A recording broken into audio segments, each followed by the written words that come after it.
Imagine this. You wake up in the morning with a clear plan. You'll work out, finish your assignments, eat clean, and get to bed early. But then the day starts. The snooze button feels too tempting, emails pile up, your phone keeps buzzing. And before you know it, you've pushed your priorities aside. The day ends and you promise yourself that tomorrow will be different. But then tomorrow looks a lot like today. Sound familiar? That loop, that constant tug of war between what we want and what we actually do, is the very reason Peter Hollins wrote The Science of Self-Discipline. Hello, I am Alloy, and welcome to Audiofybooks, where you will find excellent audio summaries of books in a very easy and interesting way. If you want to learn from new books, do subscribe to the channel. Let's get started with today's book. Self-discipline. It's one of those terms we've heard since childhood. Parents, teachers, coaches, they all told us, you just need more discipline. But what does that really mean? Is discipline about forcing ourselves through pain? Is it about punishment? Or is it something deeper, something we can cultivate in a way that doesn't feel like self-torture? Hollins explains that self-discipline isn't about deprivation at all, it's about liberation. When you develop the muscle of discipline, you free yourself from the constant chaos of procrastination, from guilt, from the endless loop of excuses. Discipline is the bridge between goals and achievements. Think of it this way. Imagine two people. One wakes up whenever they feel like it, eats whatever cravings demand, spends hours scrolling social media, and starts tasks only when deadlines threaten to crush them. The other person, however, wakes up at a set time, eats according to a plan, works consistently, and says no to distractions, even when it feels uncomfortable. Who do you think, 10 years from now, will have built a healthier, wealthier, and more stable life? That difference isn't talent or intelligence, it's discipline. Hollins draws from psychology, neuroscience, and case studies to show us that discipline isn't some magical trait reserved for the gifted. It's a skill, and like any skill, it can be learned, practiced, and strengthened. The first myth he clears up is that discipline is about willpower alone. Willpower, as researchers like Roy Baumeister have found, is like a battery. You wake up with a certain amount of it each morning, but as you use it, resisting snacks, forcing yourself to focus, controlling impulses, that battery drains.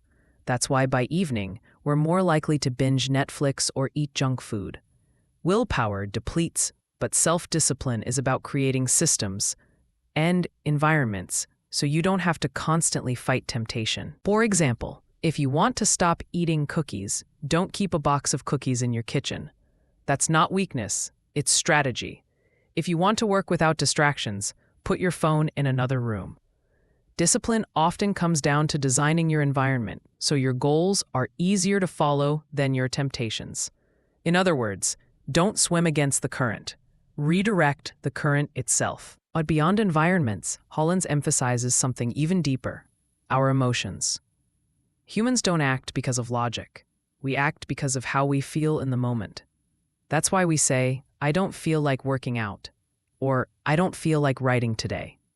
Our moods hijack our intentions. The science of self-discipline shows us how to detach from that emotional dictatorship. Imagine emotions as passing weather. Just because it's raining doesn't mean you cancel your entire life. You grab an umbrella. Similarly, just because you don't feel like doing the task doesn't mean you let it control you. Discipline is choosing to act according to your commitments, not your moods. One of the strategies Hollins suggests is reframing discomfort. Most people think discipline feels like punishment. Waking up early feels like pain. Saying no to junk food feels like suffering.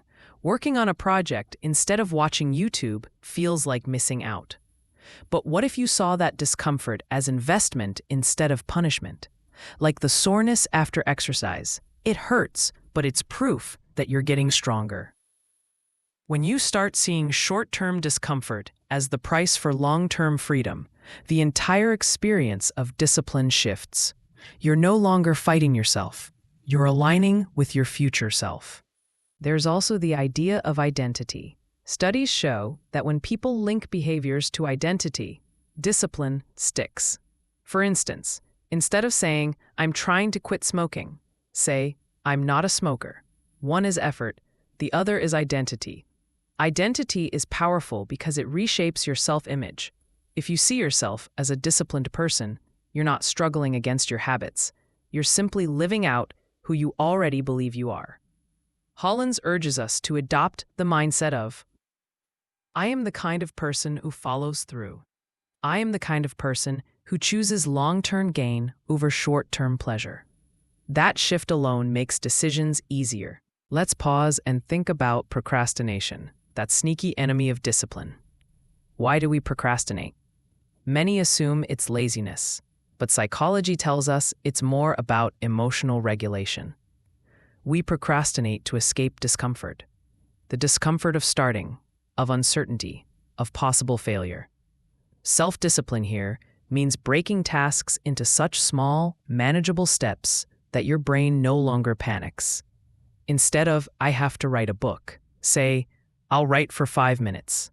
Instead of, "I need to lose weight," say, "I'll put on my sneakers." Action shrinks fear, and once you begin, momentum takes over. Hollins also highlights that discipline is not about endless sacrifice, it's about priorities.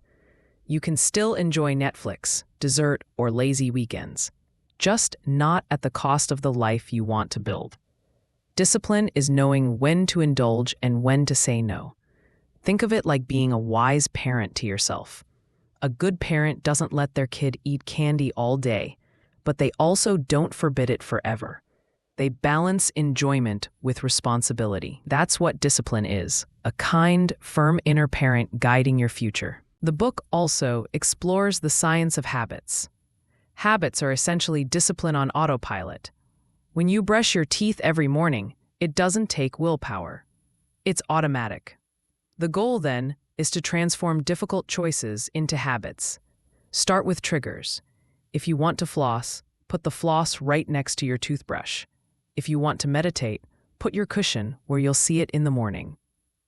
Attach new habits to existing routines, like after I make coffee, I'll write in my journal. Small cues create consistency, and consistency builds identity. But what about when you fail? Because let's be honest, discipline doesn't mean perfection. You will skip workouts, break diets, binge shows. The key is how quickly you recover. Hollins points out that successful people don't succeed because they never slip. They succeed because they bounce back faster. If you miss one day, don't let it become 2. If you indulge, don't spiral into guilt. Learn from it, reset, and continue. Discipline thrives not on flawless execution, but on resilience. As we go deeper into Hollins' message, he reminds us that self-discipline is not just about productivity or health. It's about freedom. Imagine being free from the guilt of procrastination, free from the stress of last-minute cramming, free from the constant inner war of should I or shouldn't I. That freedom is priceless. Discipline gives you mastery over yourself, which is the ultimate form of success. And here's something profound. Discipline grows like a muscle.